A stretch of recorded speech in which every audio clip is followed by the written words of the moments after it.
வணக்கம் உறவுகளே, ஒரு பதிவு நான் உங்கள்கிட்ட பகிர்ந்துக்கலான்னு நினைக்கிறேன்.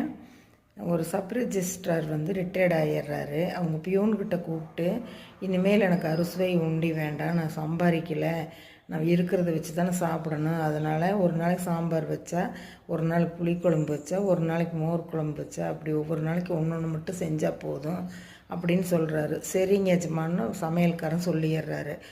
அப்புறம் இவர் சாப்பிட்டோன்னே தான் அந்த சப் ரிஜிஸ்டர் சாப்பிட்ட பின்னாடி தான் அவங்க சமையல்காரன் சாப்பிடுவான்.